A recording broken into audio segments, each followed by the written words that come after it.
بسم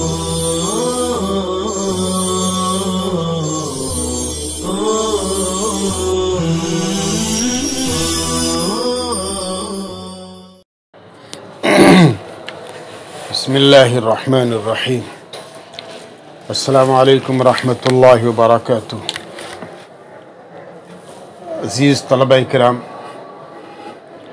اس وقت جو موضوع چلنے کو ہے وہ ہے اللہ کے نبی صلی اللہ علیہ وسلم کی وفات کا موضوع۔ نبی کریم صلی اللہ علیہ وسلم کی وفات کا منظر، یہ موضوع ایک تاریخی پس منظر لیے ہوئے ہیں، اور اس ذیل میں مختلف شرائع حدیث نے اپنے اسلوب کے اعتبار سے، معلومات کے اعتبار سے مختلف باتیں ذکر کی ہیں۔ روایات میں اختلاف ہوتا ہے، اسلوب میں اختلاف ہوتا ہے، اور معلومات میں تجدد ہوتا ہے۔ ہم یہاں جو معلومات آپ کو پیش کرنے جا رہے ہیں وہ تقریباً صاحب توضیحات حضرت مولانا فضل محمد صاحب رحمۃ اللہ علیہ، اور اسی طرح سے مظاہر حق جدید کی معلومات کے اعتبار سے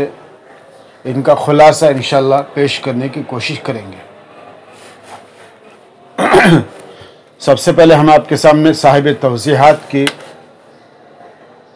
معلومات پیش کریں گے، اور یہی معلومات تقریباً صاحب مظاہر کی بھی ہیں، بس فرق یہ ہے کہ مظاہر حق جدید نے انہی معلومات کو کسی قدر دراز کیا ہے کچھ معلومات کے ذریعے، اور صاحب توضیحات نے اس کے کچھ تلخیص پیش کی ہے۔ دیکھیے، 28 صفر سن 11 ہجری میں 28 صفر سن 11 ہجری میں آپ صلی اللہ علیہ وسلم کی بیماری کی ابتدا ہوئی، اور 14 دن بیمار رہ کر 12 ربیع الاول بروز پیر آپ کا وصال ہو گیا۔ انا للہ و انا الیہ راجعون۔ یہ معلومات ہے جو صاحب توضیحات نے پیش کی ہے، اور جو ہم آپ کو بتانے کی کوشش کر رہے ہیں۔ دیکھیے، اس تاریخ میں کوئی اختلاف یا کوئی تردد نہیں ہے، اسی وجہ سے ربیع الاول کا نام پہلے لوگوں کے یہاں 12 وفات مشہور تھا۔ اللہ کے نبی صلی اللہ علیہ وسلم کی ولادت باسعادت کی تاریخ 8 ربیع الاول ہے۔ بعض اہل تحقیق نے 9 ربیع الاول بتائی ہے۔ 9 ربیع الاول کی تاریخ سند کی مضبوطی کے لحاظ سے گرچہ راجح ہے، لیکن عوام الناس کے عمل نے 12 ربیع الاول کو متعین کر دیا ہے، ورنہ تاریخی لحاظ سے یہ تاریخ کمزور ہے۔ مگر وفات اور ولادت ایک ہی تاریخ میں اگر ہو جائے تو اس سے امت مسلمہ کو شاید یہ پیغام دینا مقصود ہے کہ نہ اس دن کو تم بطور ماتم مناؤ اور نہ بطور جشن مناؤ، کیونکہ جو شخص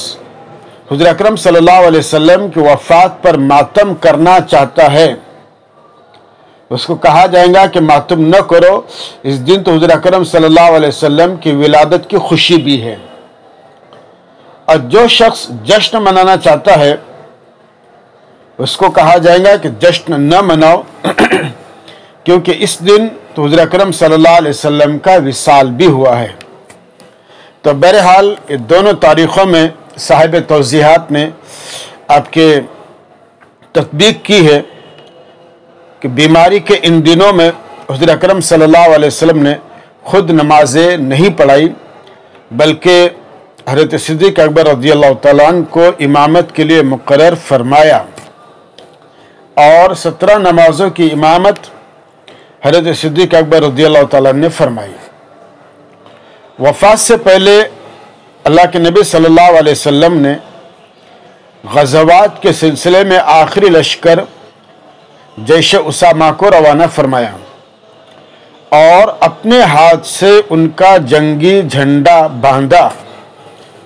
امت کے لیے پیغمبر علیہ الصلوۃ والسلام کا آخری جملہ نماز کے متعلق یہ تھا کہ الصلاۃ وما ملکت ایمانکم، یعنی کہ نماز کی پابندی کرو اور اپنے ماتحتوں پر ظلم نہ کرو۔ اس کے بعد آپ صلی اللہ علیہ وسلم نے اپنے رب کے ساتھ مناجات کی اور فرمایا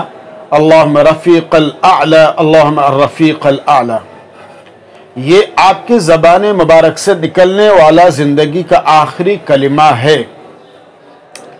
جیسا کہ شراح حدیث اور صاحب توضیحات فرماتے ہیں۔ آپ کی وصیتوں میں آخری 3 وصیتیں یہ تھیں کہ جزیرہ عرب سے یہودیوں کو نکال دو، نمبر 2 جیش اسامہ کو روانہ کر دو، نمبر 3 وفد کو اسی اعزاز اور اکرام کے ساتھ واپس کیا کرو جس طرح اکرام میں کرتا ہوں۔ پھر آپ صلی اللہ علیہ وسلم کو 3 سفید سوتی کپڑوں میں آپ کی کفنا کر دفن کیا گیا۔ پیر اور منگل کے 2 دن جنازہ پڑھنے کا اہتمام کیا گیا اور بدھ کی رات آپ قبر شریف میں اتارے گئے۔ آپ کی قبر لحد کی صورت میں تھی۔ حضرت عائشہ رضی اللہ تعالیٰ عنہ کے حجرے جہاں وفات ہوئی اسی جگہ آپ مدفون ہیں۔ آپ کے جنازے کے لیے کسی امام کو مقرر نہیں کیا گیا، بلکہ لوگ انفرادی طور پر نماز جنازہ پڑھ کر چلے جاتے تھے۔ سب سے پہلے فرشتے آئے، پھر انسانوں نے نماز جنازہ پڑھا، جنات نے نماز جنازہ پڑھا اور پھر تدفین عمل میں آئے۔ جیسے کہ کسی شاعر نے کہا ہے الا انما كانت وفات محمد، الا انما كانت وفات محمد دلیل على ان ليس لله غالب، کہ جگہ جی لگانے کی دنیا نہیں ہے، یہ عبرت کی جا ہے، تماشا نہیں ہے۔ یہ وہ معلومات ہے بچوں جو صاحب توضیحات نے ذکر کی ہیں اور جو ہم نے آپ کو خلاصے کے طور پر بتانے کی کوشش کی ہے، اور اس کے بعد پھر احادیث کا ایک سلسلہ ہے جو مختلف نوعیتوں سے آپ کے سامنے بیان کی جائیں گی۔ احادیث میں حضرت برا رضی اللہ تعالیٰ عنہ کی روایت ہے، فرماتے ہیں قال اول من قدم علینا من اصحاب رسول اللہ صلی اللہ علیہ وسلم مصعب بن عمیر وابن مکتوم فجعل يقرأان القرآن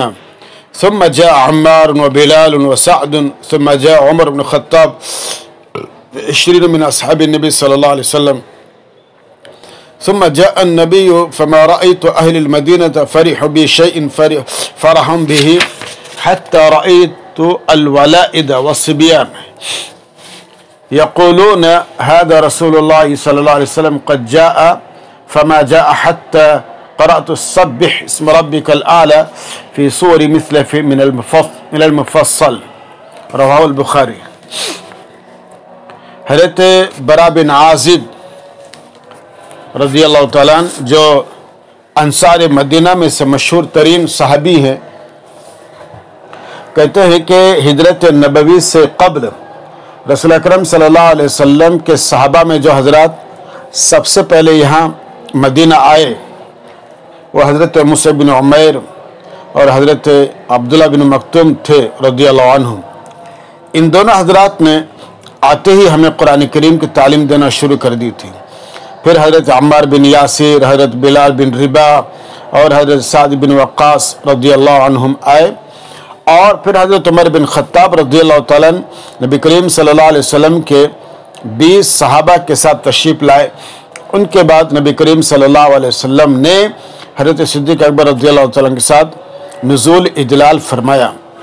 حقیقت یہ ہے کہ اس دن جب کہ اہل مدینہ کے نصیب جاگے تھے، میں نے مدینہ والوں کو آپ کی تشریف آوری پر جتنا فرحاں، شاداں، خوش دیکھا تھا، اتنی ہی وہ شادمانی ان کو کسی بڑی سے بڑی دنیاوی خوشی کے موقع پر حاصل نہیں تھی۔ میں نے یہاں تک دیکھا کہ چھوٹے چھوٹے لڑکے اور لڑکیاں مارے خوشی کے یہ نعرہ لگا رہے تھے، یہ اللہ کے رسول ہیں جو ہماری بستی میں تشریف لائے ہیں۔ اور میں نے آپ کے تشریف آوری سے پہلے ہی مفصل یعنی اوساط مفصل کی ہم مثل صورتوں میں سے سورہ سبح اسم ربک الاعلی سیکھ لی تھی، یا کہ اوساط مفصل کی دوسری اہم مثل صورتوں کے ساتھ ساتھ سورہ سبح اسم ربک الاعلی بھی سیکھ لی تھی۔ یہ حدیث پاک کا ترجمہ ہے۔ اس حدیث سے یہ ثابت ہوا کہ سورہ سبح اسم ربک الاعلی مکہ میں نازل ہوئی، لیکن بعض حضرات کہتے ہیں کہ اس سورت کی آیات قد افلح من تزکا وذکر اسم ربہ فصلی چونکہ صدقہ فطر کے بارے میں ہیں، اور صدقہ فطر اور نماز عید کا واجب کیا جانا 2 ہجری کا واقعہ ہے، اس لیے سورہ سبح اسم ربک الاعلی کو مکی سورت کہنے پر اشکال واقع ہو سکتا ہے۔ ہاں، اگر یہ کہا جائے کہ ان دونوں آیتوں یعنی قد افلح من تزکا وذکر اسم ربہ فصلی کے علاوہ بقیہ پوری صورت مکہ میں نازل ہوئی ہے تو پھر مذکورہ اشکال واقع نہیں ہوگا، مگر حقیقت میں نہ اشکال ہے اور نہ احتمال۔ صاحب مظاہر حق لکھتے ہیں کہ حقیقت میں نہ اشکال صحیح ہے اور نہ احتمال، کیونکہ صحیح تر روایت کے مطابق یہ صورت اپنی تمام آیتوں کے ساتھ مکہ میں نازل ہوئی، اور بعد میں مدینہ آ کر جب صدقہ فطر اور نماز عید کو واجب قرار دیا گیا تو رسول کریم صلی اللہ علیہ وسلم نے اس وقت ان دونوں آیتوں کی مراد بیان فرمائی کہ ان کا مضمون دراصل صدقہ فطر اور نماز عید کی اہمیت اور فضیلت کے اظہار سے تعلق رکھتا ہے۔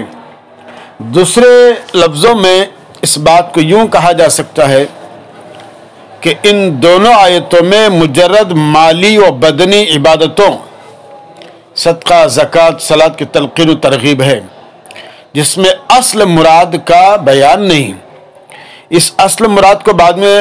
سنت نے اس وقت بیان کیا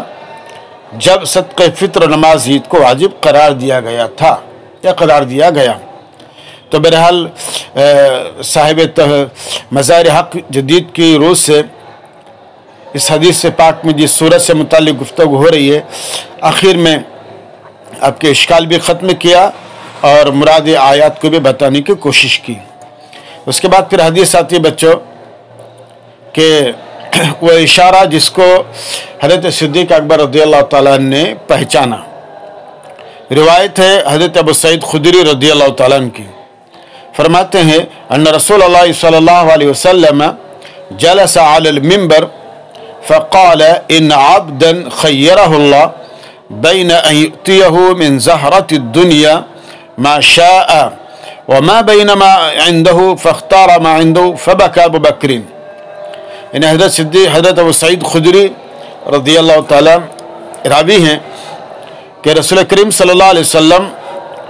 مرض وفات کے ایام میں ایک دن، یا جیسا کہ ایک روایت میں وضاحت ہے کہ وفات سے 5 رات پہلے منبر تشریف فرما ہوئے اور خطاب کرتے ہوئے فرمایا کہ اللہ تعالیٰ نے